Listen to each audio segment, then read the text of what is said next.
একটি কারখানায় নিযুক্ত ব্যক্তিগণের বেতনের গড় 60 টাকা, উহাদের মধ্যে 12 জন উচ্চপদস্থ কর্মচারী বেতনের গড় 400 টাকা এবং অবশিষ্ট ব্যক্তিদের বেতনের গড় 56 টাকা। ওই কারখানায় মোট কতজন লোক কাজ করতো সেটা আমাদের বের করতে হবে। তাহলে আমরা এখানে ধরি ওই কারখানায় মোট একজন লোক কাজ করে, অথবা অবশিষ্ট লোকদের ধরলেও কাজ হবে, ঠিক আছে। তাহলে এখানে ধরে নিচ্ছি, ধরি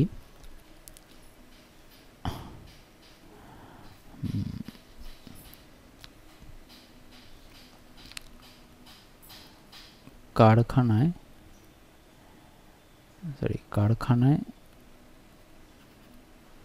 উচ্চপদস্থ কর্মচারী বাদে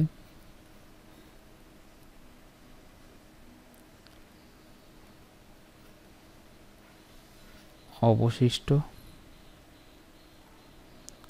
কর্মচারী সমান সমান x জন, অর্থাৎ মোট কর্মচারী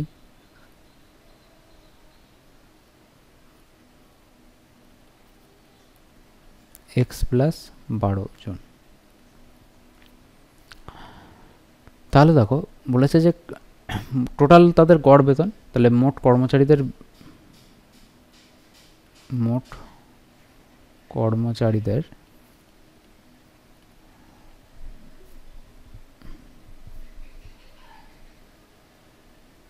মোট বেতন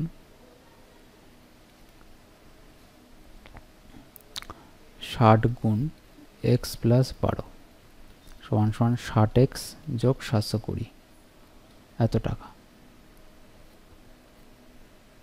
এবার হচ্ছে উচ্চপদস্থ কর্মচারী, আচ্ছা 12 জন উচ্চপদস্থ কর্মচারী, 12 জন উচ্চপদস্থ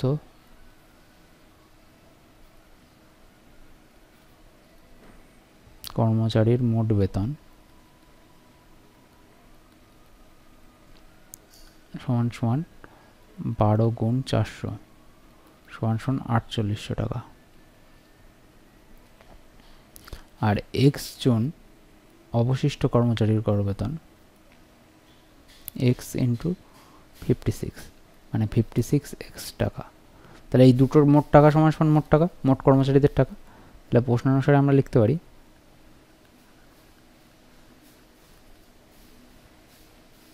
60x প্লাস 720 ইকুয়াল টু 4800 উচ্চপদস্থ কর্মচারীর মোট বেতন যোগ অবশিষ্ট কর্মচারীর মোট বেতন, বা এক্সগুলোকে একদিকে গেলাম 60x minus 56x equal to 4800 minus 720, বা 4x ইকুয়াল টু 4080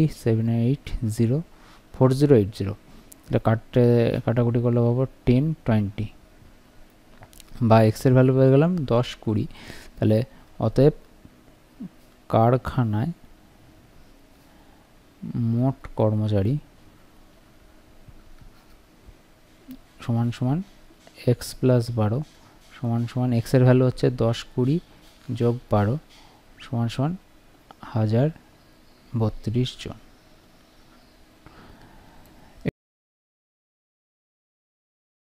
এটা আমাদের ব্রিফ মেথড, ডেসক্রিপটিভ মেথড হলো।